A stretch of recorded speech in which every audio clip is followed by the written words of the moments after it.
उसका कुछ अर्थ तो नहीं रहेगा ना। चलो हेडिंग देना है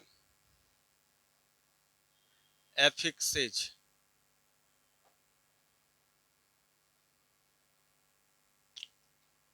चलो हेडिंग तैयार करो। एफिक्सेज क्या होता है? कुछ देर पहले बताए ना क्या होता है। एक सेमी वर्ड होता है जिसका अपना कोई अर्थ नहीं होता है। कहने का मतलब कि एफिक्सेज जो है वह एक सेमी वर्ड है। पहली बात ये बात याद रखोगे कि यह कौन सा वर्ड है, सेमी वर्ड है, और सेमी वर्ड का अपना कोई अर्थ। अब जैसे हम बात करें आई एम, क्या इस आई एम का कोई अर्थ है? नहीं ना है। लेकिन अगर हम इसमें जोड़ दिया पॉसिबल, अब यह क्या करेगा, अर्थ देना शुरू करेगा कि नहीं? क्या अर्थ दे देगा? इम्पॉसिबल दे देगा। समझ में आ रहा है? तो ये इसका तो अपना कोई अर्थ नहीं है, यही है एफिक्स। समझ में आ रहा है? चाहे वह किसी शब्द के आगे लगे या किसी शब्द के पीछे लगे। तो यह सबसे पहली बात क्या याद रखना है कि यह है क्या, एक सेमी वर्ड है जिसका अपना कोई अर्थ है। तो क्या लिखोगे, नो इंडिपेंडेंट मीनिंग, इसका अपना कोई अर्थ नहीं है। लेकिन इसका अपना अर्थ तो नहीं है, लेकिन जब किसी वर्ड में आकर के जुड़ा तो क्या उस वर्ड के अस्तित्व को रहने दिया या बदल के रख दिया?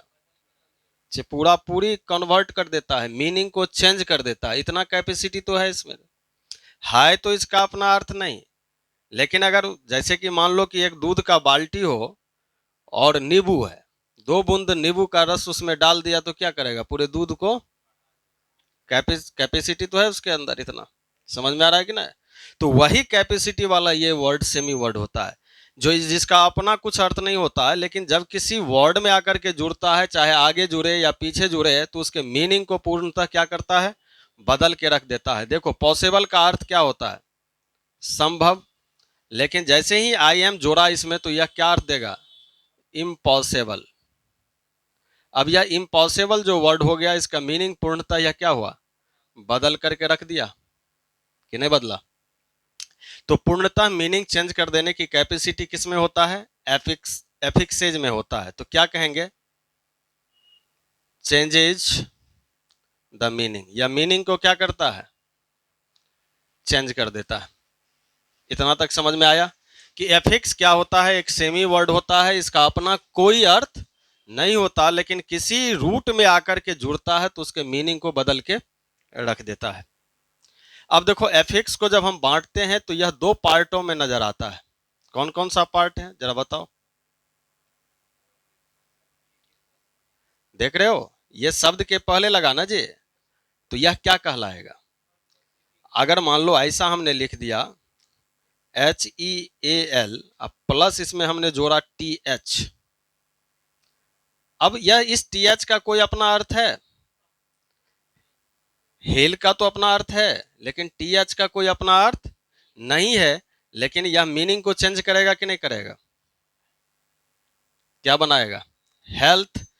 तो यह रूट वर्ड के क्या लगा हुआ आगे, यह वर्ड के क्या लगा है पहले। तो या तो पहले लग सकता है एफिक्स या बाद में लग सकता है। तो पहले वाले को क्या बोलें और बाद वाले को क्या बोलें, यही बताना है।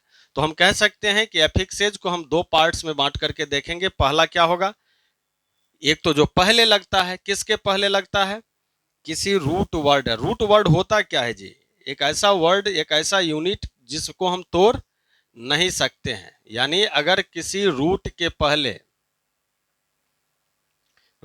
पहले अगर हम जोड़ते हैं उस सेमी वर्ड को, तो वह क्या कहलाएगा, प्रीफिक्स कहलाएगा। सेमी वर्ड समझ में आ रहा है क्या?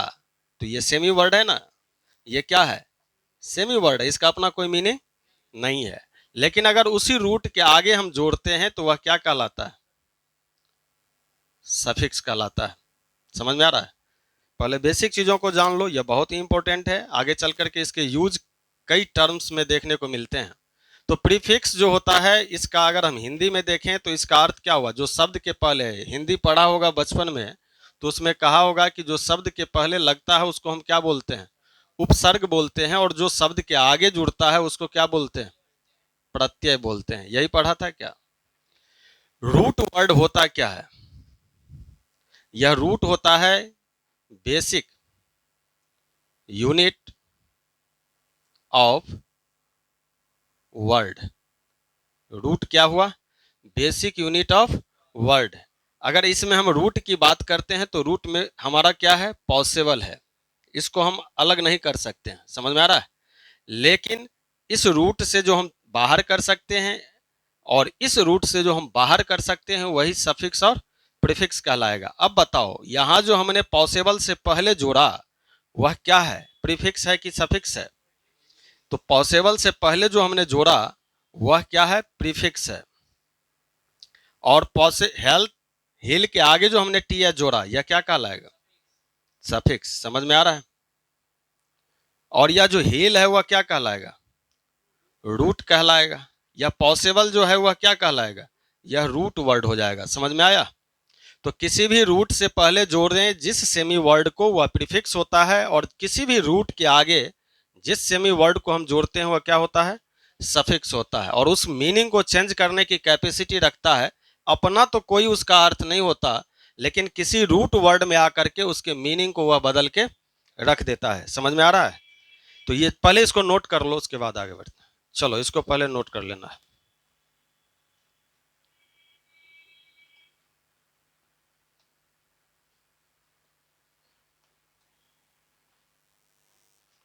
ठीक है, खेलो, गेम खेलो इतना जो। चलो देखो, समझ में आ गया जी, क्या समझा। अब क्या तुम्हें ये याद करने की आवश्यकता है कि डिस जो होता है वह क्या होता है, प्रीफिक्स होता है। तो टी एच क्या होता है, सफिक्स होता है। आई एन जी जो होता है वह सफिक्स होता है। आई एम जो होता है वह प्रीफिक्स होता है। क्या ऐसे याद करोगे क्या, सिंपल सा है। क्या सफिक्स क्या प्रीफिक्स आसानी से तुम खोज सकते हो, उसको रटने की आवश्यकता नहीं है। अगर तुम रूट समझ में आ गया कि ऐसा यूनिट जिसको हम तोड़ नहीं सकते हैं, अगर आगे पीछे अलग करके देखें, अगर वह सेमी वर्ड में आ रहा है तो बस हो गया, वह सफिक्स या प्रीफिक्स बनेगा। समझ में आया। अब जैसे क्वेश्चन दिया रहे इम्पेयरमेंट, अब इसमें तुम बताओ कि क्या सफिक्स है क्या प्रीफिक्स है, क्या रटोगे इसमें। तो देख लो तोड़ करके, क्या इस शब्द में से कुछ ऐसे शब्द को हटाने के बाद रूट को कभी तोड़ा नहीं जा सकता। ये बात याद रखनी है कि रूट जो अपने फॉर्म में है वही रहेगा, उसको बेसिक यूनिट ऑफ वर्ड को हम अलग नहीं कर सकते हैं। लेकिन लग रहा है कि इसमें क्या है, अलग अलग करके देखो पता चल जाएगा। क्या इम को इसमें से हटा सकते हैं, अलग कर सकते हैं, हाँ किया जा सकता है। आई एम को अलग किया जा सकता है। क्या इसमें से पेयर को अलग किया जा सकता है, हाँ तो पेयर को भी अलग किया जा सकता है। क्या मेंट को अलग किया जा सकता है, तो हाँ मेंट को भी अलग किया जा सकता है। समझ में आया। अब देखो इसमें किसका अर्थ कंप्लीट है, तो इम का कोई अर्थ नहीं है, मेंट का अर्थ कोई नहीं है। समझ में आया। तो ये दोनों सेमी वर्ड हो गया। और सेमी वर्ड कहते किसको हैं, तो एफिक्सेज को कहते हैं। अब जो बचा जिसका अर्थ है वही रूट होगा। तो पेयर क्या हो गया, रूट वर्ड हो गया। अब जो रूट से पहले जुड़ा, रूट से पहले जुड़ा और उसका कोई अर्थ नहीं है, तो वह क्या कहलाएगा, यह प्रीफिक्स हो गया। और रूट के बाद जो जुड़ा वह क्या कहलाएगा, सफिक्स। तो क्या रटने की आवश्यकता है कि ये प्रीफिक्स होता है ये सफिक्स होता है। समझ में आ रहा है कि नहीं। कॉन्सेप्ट को समझो, उसके बाद ये मत रटो कि मेंट होता है सफिक्स, आई एम होता है प्रीफिक्स, आई आर होता है सफिक्स, नेस होता है सफिक्स। समझ में आ रहा है कि नहीं। ये सब रटने की आवश्यकता नहीं है। कंसेप्ट समझ में आ गया तो प्रीफिक्स और सफिक्स भी समझ में आ जाएगा। और इसकी जरूरत कहाँ है वही चीज हम लोगों को जानना है। चलो मिटा दें, इसको लिखोगे तो लिख लो।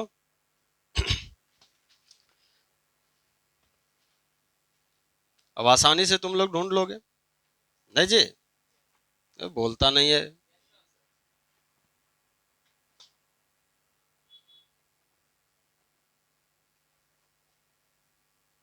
आ जाओ आ जाओ।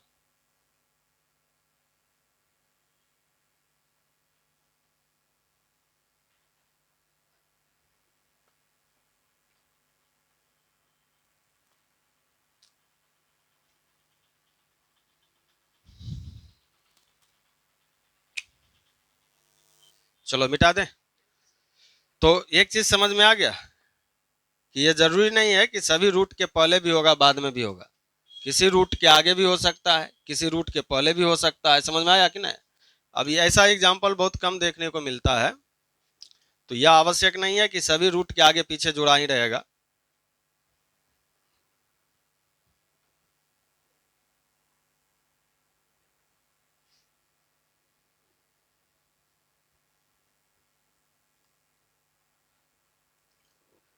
अगर पूछ लिया जाए गोइंग, क्या इसमें कोई सफिक्स है या प्रीफिक्स है? तो तुमको रूट समझ में आ गया। रूट कहते किसको हैं? जिसका अपना पूरा कंप्लीट मीनिंग हो, ऐसे वर्ड को कहते हैं रूट वर्ड। तो देखो इसमें क्या अलग कर सकते हो? क्या कुछ इसमें जोड़ा गया है? हाँ जोड़ा गया है। गो, और गो के साथ क्या जोड़ा गया है? आईएनजी। गो का अपना मीनिंग तो है, लेकिन आईएनजी का अपना मीनिंग नहीं है। तो जिसका अपना मीनिंग हो वह कौन सा कहलाएगा? रूट वर्ड कहलाएगा। जिसका अपना मीनिंग ना हो वह क्या होगा? या तो प्रीफिक्स होगा या सफिक्स। इस गो के आगे जुड़ा तो क्या कहलाएगा? सफिक्स कहलाएगा। ऐसे कर करके पहचान लेना है। अब इसकी आवश्यकता कहाँ है, या कैसे इसकी जरूरत कहाँ होगी, इस चीजों को हमें जानना है। ये तो पहचान लोगे आसानी से। अब देखो कुछ ऐसे हैं। क्या हो रहा है इसको जी? ये तुम ही लोगों की तरह काम करता है। जैसे तुम लोगों को ठोक ठोक करके चलाना पड़ता है, वैसे इसको भी। देखो अब इसकी जरूरत कहाँ है? कुछ ऐसे सफिक्सेज हैं जैसे S, E S, I S. समझ में आ रहा है? इसको जब हम जोड़ते हैं, प्लुरल मेकर कहलाता है। क्या कहलाता है जी? किसका प्लुरल? नॉन का प्लुरल। समझ गया कि नहीं? किसका प्लुरल? नॉन का प्लुरल। अधिकांशतः शब्द में। लेकिन एस और ई एस जब जोड़ते हैं इसको सिंगुलर मेकर कहते हैं। क्या बोलते हैं इसको? लेकिन किसका सिंगुलर? सब जगह नाउन है। रूट वर्ड किसका? वर्ब का कि नाउन का? क्या समझ में आया? अगर हमें नॉन को प्लुरल बनाना है तो उस रूट में हम क्या जोड़ते हैं जी? S, E S, I S, यही सब तो अधिकांशता में जोड़ते ही हैं। कुछ में जोड़ते भी नहीं है, ऑलरेडी प्लुरल फॉर्म में होता है। किसी किसी के बीच से बदल करके बना लेते हैं, ये तो पढ़ा ही होगा। और एस ई एस, ये जो सफिक्स है वह क्या है? वर्ब का सिंगुलर मेकर है, उल्टा चलता है। ये दोनों बातों को याद रखना है। समझ में आ गया? इसके अलावे अगर हम बात करते हैं आर और ई आर, किसकी बात करते हैं? तो अधिकांश ये जो सफिक्स है इसको कहा जाता है कॉमन नॉन मेकर। क्या कहा जाता है इसको? ये सब कुछ कुछ याद रखना है।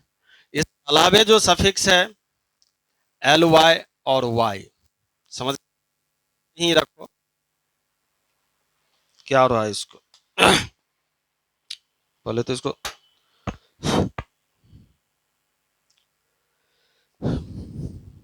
बैटरी कहाँ दिया इसका जी? निकालो निकालो। लो लो।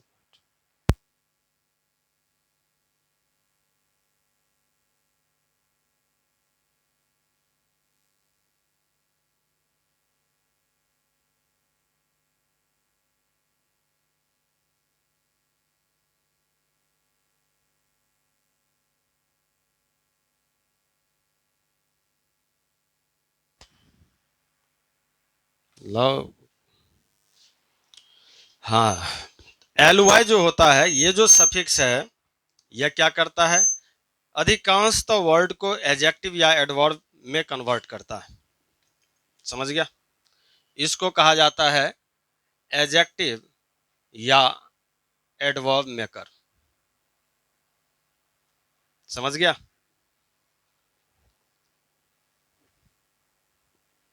ये जो हमें अभी बात कर रहे हैं, ये सभी किस कैटेगरी का है जी? आगे जुड़ने वाला शब्द है। समझ गया कि नहीं? इसको बोलेंगे हम लोग क्या, सफिक्स या प्रीफिक्स? सफिक्स। तो एल वाई जब जुड़ता है सेंटेंस के अंदर, तो या तो वो एडजेक्टिव या एडवर्ब में कन्वर्ट हो जाता है, सामान्यतः, अधिकांशतः में। अब कुछ कुछ ऐसे होंगे जो नहीं होंगे, ये बात याद रखनी है। तो ये जो कंडीशन है, S E S I S या एस ई एस आर या ई आर एल वाई, अगर इसके अलावे हम सफिक्स की बात करें तो वह सभी एब्स्ट्रैक्ट नॉन हो जाएगा। समझ में आ गया?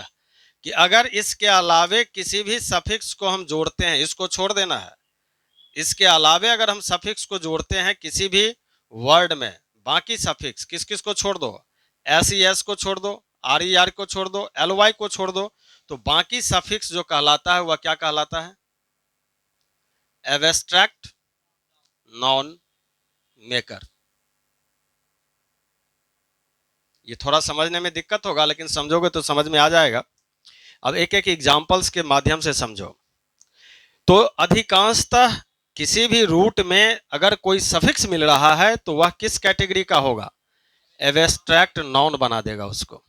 और एब्स्ट्रैक्ट नाउन अगर हो गया तो वह काउंटेबल होगा कि अनकाउंटेबल होगा।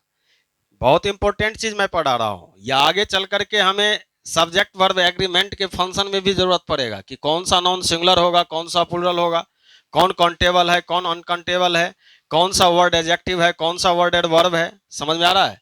कौन सा वर्ड नॉन बनाएगा, कौन सा वर्ब बनाएगा, ये आगे चल करके बहुत ही जरूरत पड़ने वाली है। इसलिए इसको ध्यान से समझो कि अब मैंने क्या कहा, किस किस को छोड़ दें। तो बाकी जो सफिक्स बचता है, अब तो सफिक्स तुमने ढूंढ लोगे ही कि जो रूट के आगे लिखा गया वो क्या कहलाता है, सफिक्स कहलाता है। तो वह सभी सफिक्स क्या करेगा, क्या बना देगा, एब्स्ट्रैक्ट नॉन बना देगा। समझ में आ रहा है? अब जैसे एग्जांपल के तौर पर देखो कि नॉन में जब एस ई एस जोड़ते हैं तो नॉन क्या बनता है, प्लुरल बन जाता है। जैसे बॉय से बॉयज की अगर हम बात करें, पहले इसको नोट कर लो, उसके बाद आगे हम बढ़ते हैं। पहले इसको नोट करो। हो गया? कुछ सफिक्स का नाम, वैसे तो सफिक्स अब तुमको पहचानने में कोई दिक्कत ही नहीं है, सबको छोड़ दो। तो बाकी जो सफिक्स बचता है, जैसे अगर हम बात करें ness, hood, ship, I O N, I N G, T H, T E R, देख लो ध्यान से कि नेस हो गया, हुड हो गया, ship, I O N, I N G, T H, T E R, O M, E N C, A N C, M E N T. देख रहे हो यानी कितना लिखे? कहने का मतलब कि अगर इस सफिक्स को छोड़ दिया जाए तो बाकी जो सफिक्स आता है वह जनरली कौन सा नॉन बनाता है, एब्स्ट्रैक्ट नॉन बना देता है। और यह जो एब्स्ट्रैक्ट नॉन होता है वह होता क्या है जी, अनकाउंटेबल होता है। कौन सा नॉन बनाएगा, अनकाउंटेबल हो जाएगा। अगर यह अनकाउंटेबल हो गया तो इसका प्लुरल फॉर्मेशन नहीं दिया जा सकता। अगर कहीं पे प्लुरल फॉर्मेशन कर दिया तो फिर वह दिक्कत हो जाएगा, यानी वह तो सेंटेंस ही गलत हो जाएगा। वर्ब का भी अरेंजमेंट इसी के आधार पर होता है। ध्यान से समझ रहे हो? तो ये आगे चल करके बहुत काम देगा, तो ये याद रखना है। अब चलो एक एक एग्जाम्पल देते हैं सब पर किस तरह से फंक्शन करेगा। नोट कर लिए इसको। एस ई एस वाले पहले देख लेते हैं। क्या एस और ई एस का अपना कोई अर्थ है? नहीं है, तो अर्थ बदलने की क्षमता रखता है कि नहीं रखता है जी? देखो पहले नॉन का फॉर्म देख लो। नॉन की अगर हम बात करते हैं तो नॉन क्या होता है, सिंगुलर होता है। और उस सिंगुलर से हम क्या बनाते हैं, उसको प्लुरल फॉर्मेशन देते हैं। यही काम करते हैं ना। अब जैसे बात करें बॉय, इस बॉय में हमने क्या किया, ऐड कर दिया एस यह प्लूरल फॉर्म में चला जाएगा और यह क्या हो जाएगा, बॉयज हो जाएगा। ठीक उसी तरह से बात करें लीफ, लीफ का अर्थ क्या होता है, पत्ता। अब लीफ में हम क्या जोड़ते हैं, एफ को हटाते हैं और उसमें हम जोड़ते हैं क्या, ये जोड़ते हैं, तो क्या बनेगा, क्या होगा, लिव्स। समझ में आ रहा है। उसी तरह से कॉन्ट्री, कॉन्ट्री से जब प्लूरल फॉर्मेशन करना होता है तो वाई को हटाते हैं और कॉन्ट्रीज इसमें हम यूज कर देते हैं। अब जरा बताओ इस भी एस का कोई अर्थ है क्या, क्या इसमें जो जुड़ा हुआ आई ई एस है उसका कोई अर्थ है क्या, लेकिन मीनिंग को क्या कर रहा है, चेंज कर रहा है। तो नॉन सिंगुलर से क्या बना रहा है, प्लूरल बना रहा है। ये बात याद रखोगे। इसलिए कहे थे कि कौन सा suffix, S, E S, I S, भी एस, ये जो सफिक्स है यह क्या नहीं बनाता, एब्स्ट्रैक्ट नॉन नहीं बनाता, बल्कि नॉन को सिंगुलर से क्या करता है, प्लूरल बना देता है। समझ में आ रहा है। उन चारों को छोड़ करके बाकी जो सफिक्स का हम यूज करते हैं वही क्या होता है, एब्स्ट्रैक्ट नॉन बनाता है और वह क्या बन जाता है, अनकाउंटेबल। जबकि S E S I S भी एस वाला जो वर्ड है ये क्या बनाता है, काउंटेबल। ये बात याद रखना है, ये क्या बनाता है, काउंटेबल बनाता है और बाकी जो सफिक्स है वह क्या करता है। चलो एक बात तो ये हो गया। दूसरी बात वर्ब का फॉर्म देख लेते हैं कि वर्ब में क्या है। अगर हम वर्ब की बात करें तो इसका जस्ट अपोजिट चलेगा। कैसे, वर्ब में जब हम सफिक्स करते हैं एस और ई एस, यही करते हैं ना, तो यह क्या बनाता है, सिंगुलर बनाता है, क्योंकि वर्ब पहले से ही क्या होता है, प्लूरल होता है और उस प्लूरल फॉर्म को हम लोग क्या बनाते हैं, सिंगुलर बनाते हैं। ये बात याद रखना है। नॉन सिंगुलर होता है तो उसको क्या बनाया जाता है, लेकिन वर्ब पहले से ही प्लूरल होता है। यानी जिसको हम V1 के फॉर्म में कह रहे हैं वह क्या होता है, और जिसमें हम V1 में एस और ई एस जो जोड़ते हैं वह क्या बनता है, सिंगुलर बन जाता है। अब यहाँ इसको काउंटेबल अनकाउंटेबल से नहीं मतलब है, क्योंकि काउंटेबल और अनकाउंटेबल नॉन होता है, वर्ब काउंटेबल और अनकाउंटेबल नहीं होता है। तो नॉन की जब कभी भी बात की जाए तो ही काउंटेबल और अनकाउंटेबल होगा, वर्ब को काउंटेबल और अनकाउंटेबल से कोई लेना देना नहीं है। तो ऐसा मत कहना कि अगर सब सफिक्स ऐसी ऐसी वाला जो है वह काउंटेबल हो जाएगा, ऐसा नहीं है। समझ में आ रहा है। क्योंकि वर्ब ना तो काउंटेबल होता है ना अनकाउंटेबल होता है, इसको अनकाउंटेबल या काउंटेबल के कैटेगरी में नहीं रखा जा सकता। न तो यह काउंटेबल है न ही क्या है, और उसके पीछे का रीजन समझ रहे हो। क्योंकि काउंटेबल और अनकाउंटेबल होता क्या है, नॉन न होगा जी, वर्ब थोड़ा ही ना काउंटेबल अनकाउंटेबल होगा। तो ये बात याद रखनी है। अब जैसे अगर बात करें गो, तो गो क्या है, प्लूरल फॉर्म है। इस गो में हमने जोड़ा ई एस, क्या इस ई एस का कोई मतलब है, लेकिन मीनिंग को चेंज करेगा कि नहीं चेंज करेगा, किसके अकॉर्डिंग, तो सब्जेक्ट के अकॉर्डिंग आकर के हो जाता है। कभी कभी यह वर्ब सिंगुलर से क्या बन गया, यानी प्लूरल से क्या बन गया, सिंगुलर बन गया। ये फॉर्म चेंज करता है। यहाँ काउंटेबल अनकाउंटेबल तो नहीं करता, लेकिन प्लूरल से क्या बना देता, सिंगुलर बना देता। तो यह सिंगुलर हो गया, गोज। अब बताओ प्ले, प्ले से क्या बन गया, प्लेज। यह प्लेज क्या है, यह वर्ब के फॉर्म में देखो तो सिंगुलर, नॉन भी होता है प्ले। एक बात याद रखना है, प्ले का अर्थ जब खेलना हुआ, क्या होगा, खेलना, तब यह V1 के फॉर्म में आएगा तो क्या होगा, यह प्लूरल होगा।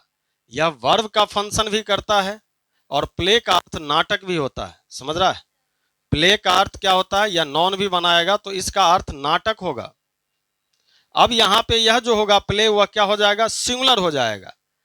अब इस प्ले में जब हम एस लगाएंगे तो यह प्लेज क्या बनेगा, प्लूरल बन जाएगा। यहां पे हम बात कर रहे हैं किसकी, नॉन की, और यहां पे बात हो रहा है किसका, वर्ब का। तो यही दोनों में अंतर है। तो प्ले ऐसा नहीं समझना, कभी कभी प्ले का अर्थ नॉन के अर्थ में भी होता है, तो वहां पे फॉर्म देख लेते हैं हम लोग। तो यहां हम कह सकते हैं कि प्ले भी क्या है, नॉन भी है और वर्ब भी है।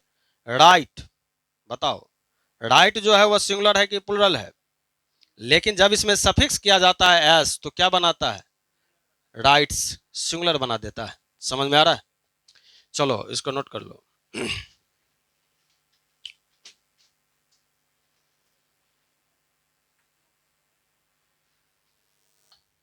बताओ कोई, इतना जो बताए हैं इसको पढ़ने के बाद क्या समझ में आया?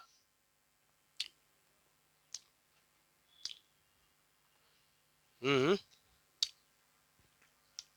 जस पढ़तम तद्गुरुवे समर्पितम।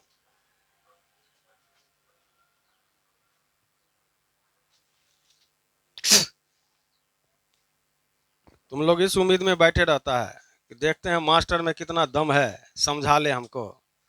आज हम समझने, यानी मूड बना करके अगर घर से ऐसे ही आ गया कि आज हमको कुछ समझना नहीं है, मास्टरे पर छोड़ देते हैं, देखते हैं कि दम हो तो समझा ले हमको आज, तब तो हो गया। जब ये मूड में आओगे कि आज हमको समझना है तो ही हम समझा पाएंगे। समझ में आ रहा है कि नहीं?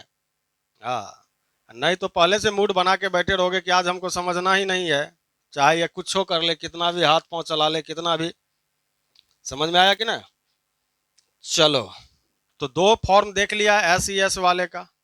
अब तुम्हें देखना है आर ई आर वाले का और एल वाई वाले का। उसके बाद अलग सफिक्स में हम बात करेंगे। मिटा दें? नोट कर लिया है? चलो, ये तो नॉन और वर्ब की बात था ना। अब आर और ई आर, एक टी ई आर आता है, उसमें क्या अंतर होगा? तो मैं बात कर रहा हूं आर और ई आर का, टी ई आर का नहीं कर रहा हूं। समझ रहा है कि ना? तो ये याद रखना है कि सामान्यतः जनरली 100% दुनिया में कुछ भी नहीं होता है। ये बात याद रखना है हमेशा कि अब ऐसा ही होगा। हमको पढ़ा दिया आर के शर्मा कि नहीं, आर ई आर जोड़ दोगे तो वह नॉन ही बनेगा, तब तो हो गया। थोड़ा सेंस भी लगाना है। समझ में आ रहा है कि नहीं? 100% फिक्स कुछ भी दुनिया में, कहीं ना कहीं 1-2% आकर के एक्सेप्शन की तरह काम करने लगता है। चलो देखो, फिर भी जब हम किसी वर्ब में आर और ई आर सफिक्स करते हैं, क्या करते हैं? वर्ब क्या हो गया? रूट हो गया। समझ में आ रहा है? और आर ई आर उसमें क्या करना है? सफिक्स करना है। सफिक्स कहाँ लगता है? वर्ब के, वर्ब के आगे। ये क्या पढ़ते हो? रूट के आगे, ये बोलो। वर्ब और नॉन एडजेक्टिव मत करो। तो जो सफिक्स होगा वो आगे जुड़ाएगा। इसका मतलब जब किसी भी ऐसा कंडीशन में हो तो वह कौन सा नॉन बना देता है? कॉमन नॉन बना देता है। कौन सा नॉन? और यह जो कॉमन नॉन बनाएगा वह क्या हो जाएगा? काउंटेबल हो जाएगा। क्योंकि कॉमन नॉन होता क्या है? काउंटेबल। काउंटेबल की जब बात करें तो नॉन याद रखना है। वर्ब काउंटेबल नहीं होता। यहां जो वर्ब हमने लिखा यह काउंटेबल नहीं है, लेकिन आर और ई आर आकर के उस वर्ब को क्या कर दिया हुआ? काउंटेबल कर दिया। अब देखो, प्ले, रीड। अब कोई कहे कि रीड काउंटेबल है कि अनकाउंटेबल है, क्या बताओगे जी? बुढ़ो बक्स, वर्ब है ना? वर्ब काउंटेबल अनकाउंटेबल होता है क्या? लेकिन अगर इसमें हमने जोड़ दिया ई आर, अब यह बन गया नॉन। और जैसे ही नॉन बन गया तो कौन सा नॉन बना? और कॉमन नॉन क्या होता है? काउंटेबल होता है। ये पढ़ना है तुमको, ऐसा मत पढ़ो। विदेशी पढ़ाई मत करो, देसी पढ़ाई करो। चलो देखो, अब जैसे मैंने बात की प्ले, प्ले में हमने क्या सफिक्स कर दिया? E R. क्या बनाएगा यह? प्लेयर। अब कोई कहे कि प्लेयर कौन सा वर्ड है, क्या यह वर्ब रहा? प्ले तो अपने आप में यहां पे क्या रहा? वर्ब रहा। लेकिन जैसे ही प्ले में ई आर हमने ऐड किया तो यह प्लेयर क्या बन गया? नॉन बन गया। और कौन सा नॉन बन गया? कॉमन नॉन बन गया। अगर यह कॉमन नॉन बन गया तो नॉन कौन सा होगा? और इसका प्लूरल भी बन जाएगा, क्योंकि कॉमन नॉन का प्लूरल होता है। समझ में आया? तो ये हो गया। उसी तरह से राइट, राइट अपने आप में क्या है? वर्ब है ना। और इस वर्ब में हमने क्या जोड़ा? ई पहले से लगा है तो ई आर तो डबल नहीं करेंगे, सिर्फ आर जोड़ेंगे तो क्या बनेगा? राइटर। इसी तरह के बहुत सारे एग्जाम्पल हो सकते हैं। कितना लिखें, बस एक को समझो, उसी से सबसे काम चला लो। समझ में आया? अब रीड से रीडर, रन से रनर। समझ आया? उसी तरह से टीच से टीचर। टीच अपने आप में एक वर्ब हो गया, टीचर क्या हो गया? नॉन हो गया। तो ये इस तरह से फॉर्म चलता रहेगा। तो एक तो वर्ब वाला था और एक एल वाई वाला सफिक्स था ना। एल वाई वाला, उसको भी देख लो, एल वाई को भी देख लेना है। एल वाई, यह एल वाई करता क्या है? एल वाई तो सफिक्स है, आगे लगता है। क्या किसी भी रूट के पहले लगेगा एल वाई? नहीं लगता है। अगर रूट के पहले एल वाई दिया हुआ है तो अपने आप में रूट होगा, सफिक्स प्रीफिक्स तो होगा नहीं। तो एल वाई जब किसी भी नॉन में, ये बात याद रखना है, नॉन में हम एल वाई जोड़ते हैं तो वह नॉन अब नॉन नहीं रहता, वह एडजेक्टिव बन जाता है। फिर भी मैं कह रहा हूं यह 100% काम नहीं करेगा, लेकिन 90% काम करेगा। समझ में आ रहा है कि ना? 100% काम, क्योंकि कभी और भी हो जाता है। अब जैसे इंडिया क्या है अपने आप में? नाउन है ना जी। अब इंडिया से हमने क्या बना दिया? इंडियाली बना दोगे क्या? अब इंडिया का इंडियन होता है, वह प्रॉपर नाउन है, उसका प्रॉपर एडजेक्टिव बनेगा, इंडिया से इंडियन हो गया। समझ में आ रहा है कि ना? तो अलग फॉर्म है, सब जगह नहीं जोड़ सकते हो, लेकिन 90% यह काम करता है कि एल वाई अगर किसी नॉन के अंत में लिखा हुआ है, तुमने रूट को अलग कर लो, मैंने जो पढ़ा है उसी पे आएंगे। अगर रूट हमारा क्या है? नॉन है, और उस रूट में हमने सफिक्स क्या किया है? L Y. इसका मतलब वह कितना परसेंट एडजेक्टिव के फॉर्म में आएगा? 90%। लेकिन अगर किसी एडजेक्टिव हमारा रूट वर्ड हो और उस रूट वर्ड में क्या जोड़ा गया हो? एल वाई, तो वह क्या बनेगा? एडवर्ब बनेगा। क्या बनेगा? अब जैसे एक एग्जांपल इस पर भी देख लो, वाटर। वाटर अपने आप में क्या है? नॉन है, वाटर का मतलब पानी ना हुआ रे। तो वाटर में हमने क्या किया? एल वाई जोड़ दिया। इस नॉन में हमने क्या सफिक्स किया है? L Y. क्या बनाएगा यह? वाटरली। अब यह वाटरली क्या नॉन रहा? क्या बन गया? यह एडजेक्टिव बन गया। यहां पे वाटर का अर्थ पानी और जल, यहां पे वाटरली का अर्थ हो गया जलीय। समझ में आया? ठीक उसी तरह से फादर, फादर क्या है? नॉन है ना। इस नॉन में हमने क्या जोड़ दिया? L Y. अब क्या बना यह? फादरली बन गया। अब फादर से फादरली बना तो यह क्या बनेगा? एडजेक्टिव बना देगा। समझ में आया? पिता से पैतृक हो गया। जैसे कहते हो ये मेरे पिता की संपत्ति है, यानी मेरी पैतृक संपत्ति है। मेरा क्या है? यह पैतृक संपत्ति है, तो वही हो गया पैतृक, यानी पिता का संपत्ति। तो फादर से फादरली, मदर से क्या बनेगा? मदरली। एयर से क्या बनेगा? एयरली। तो वह सभी एडजेक्टिव के वर्ड में कन्वर्ट हो जाएगा। तो एल वाई वाला सफिक्स को याद रखोगे, यह एल वाई क्या बनाने का काम करता है? अधिकांशतः या तो एडजेक्टिव बनाता है या एडवर्ब। तो पहला तो देख लिया कि नॉन वाला। अब दूसरा देखो एडजेक्टिव वाला। जैसे काइंड है, अब काइंड में हम अगर काइंड अपने आप में क्या जी? एडजेक्टिव है पहले से। काइंड का अर्थ दयालु। समझ में आ रहा है? अब इसमें हमने एल वाई जोड़ दिया, तो अब जो काइंडली हुआ, क्या यह काइंडली जो है सो एडजेक्टिव रह पाया? क्या बन जाएगा? एडवर्ब। क्यों बन गया एडवर्ब? क्योंकि एडजेक्टिव में एल वाई लेकर के आया है। तो अधिकांशतः एडजेक्टिव में जब एल वाई जोड़ते हैं, अधिकांशतः, तो वह क्या बनाता है? एडवर्ब बना देता है। समझ में आ रहा है? काइंड का अर्थ हो गया क्या? दयालु। काइंडली का अर्थ क्या हो गया? दयालुता। तो ये चार सफिक्स के विषय में हमने जाना। अब जो बाकी सफिक्स आ रहा है वह क्या बनाएगा? एब्स्ट्रैक्ट नॉन बनाएगा, और वह क्या होगा? अनकाउंटेबल हो जाएगा। ये जो एलवाई वाला सफिक्स है, इसको भी काउंटेबल अनकाउंटेबल से कोई लेना देना नहीं है, ये बात याद रखना है। तो काउंटेबल वाला जो सफिक्स था हमारे पास, वह कौन कौन सा था?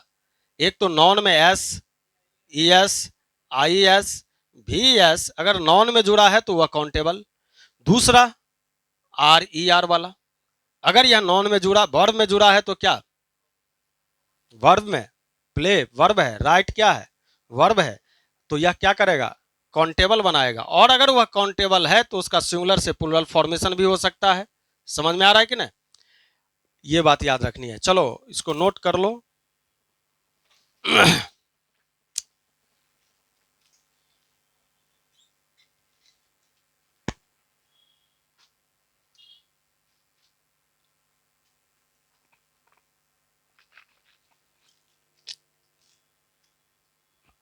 आ गई आज? आज क्लास में आ गई ना? देखो, मनुष्य सब दिन दर्शन देता है। सही बोल रहे हैं ना जी। मनुष्य जो है सो सब दिन दर्शन देता है, और जो सब कभी कभी दर्शन देते हो, इसका मतलब अपने आप को मानव मत समझो। मैं उसे समझता हूं कि वह महामानव, महामानव ही नहीं, वह साक्षात या तो देवी है या देवता है। समझ में आया?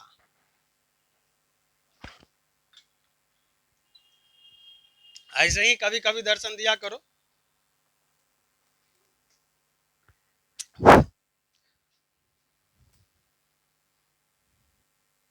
कभी कभी आशीर्वाद देते रहोगे तब ना काम चलता रहेगा।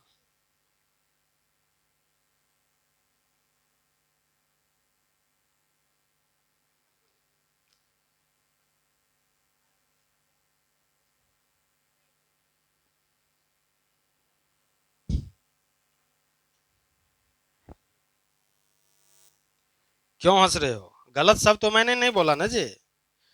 चाट लेना है तो तुम लोग कुछ और समझ लो कि कॉपियों को पकड़ के चाटना शुरू कर दो तो अलग बात है। मैंने कहा कि याद रखना है, उस अर्थ में कहा है, तुम लोग कुछ और अर्थ निकाल लो तब तो हो गया। क्योंकि तुम लोग समझदार, जितना मैं समझदार समझता हूं उससे कहीं ज्यादा हो, है ना?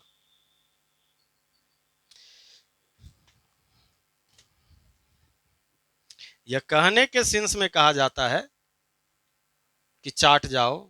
अब इसका मतलब ये नहीं कि तुम सही में चाट जाओ।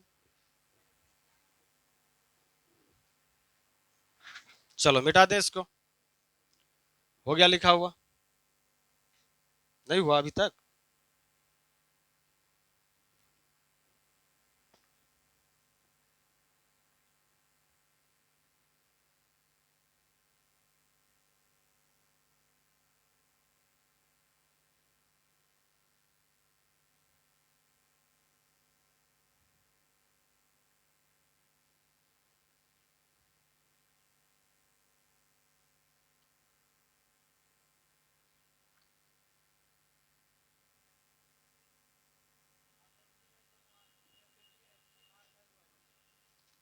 हाँ हाँ, उसको सही कर लो। फादरली में LY लिखो।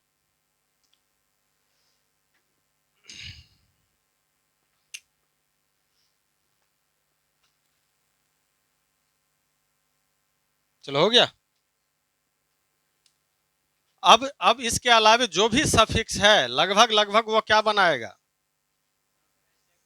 और वह नॉन कौन सा होगा? अनकाउंटेबल हो जाएगा।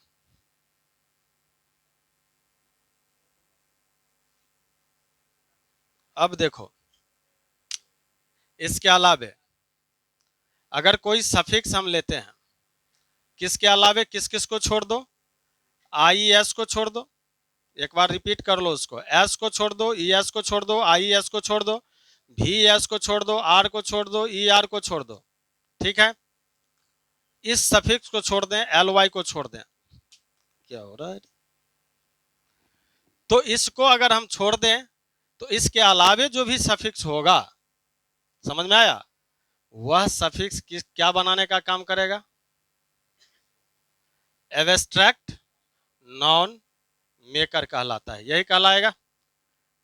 अब जैसे इस सफिक्स में यूज होने वाले वर्ड कौन कौन से होगा, अब लिखने की हमको जरूरत नहीं पड़ना चाहिए, तुम लोग तो अपने याद रखोगे उसको कि रूट को अलग करो, सफिक्स को अलग करो। इतना देर से तो यही पढ़ा रहे हैं ना। फिर भी फिर भी मैं जानता हूं कि सब समझदार बच्चा सब है यहाँ बैठा हुआ, तो मैं लिख ही देता हूं कि नेस, हुड, सिप, ताकि कुछ याद भी रहे। ION THY। देखो यहाँ पे LY है, लेकिन यहाँ मैं क्या रख रहा हूं? Y। ये बात याद रखना। उसी तरह से ENC ANC TER, देखो यहाँ RER की बात कर रहा है, और यहाँ पे किसकी बात हो रही है? TER की बात हो रही है। OMAGE। अब नॉलेज जब हम लिखेंगे तो नॉलेज के अंत में क्या आएगा? नौ में एज आ जाता है ना जी। तो इस तरह के जो सफिक्स होंगे वह क्या कहलाएगा? एब्स्ट्रैक्ट नॉन मेकर हो जाएगा। अब बताओ हमको, कि ऑनेस्टी, इसमें तुम्हें नजर आ रहा है कोई सफिक्स? रूट क्या है इसका, किस किस को अलग कर सकते हैं हम? अगर कहोगे टी वाई को अलग किया जा सकता है तो H O N E S बच गया, ये तो गलत हो जाएगा। H O N E S T को एक साथ हम अलग कर सकते हैं, इसका मतलब यह क्या है, रूट वर्ड है, और वाई क्या हो गया, सफिक्स हो गया। तो यह कौन सा नॉन बनाएगा, एब्स्ट्रैक्ट नॉन। और एब्स्ट्रैक्ट नॉन जो होता है वह कौन सा नॉन होता है जी, ये बात याद रखना है, अनकाउंटेबल।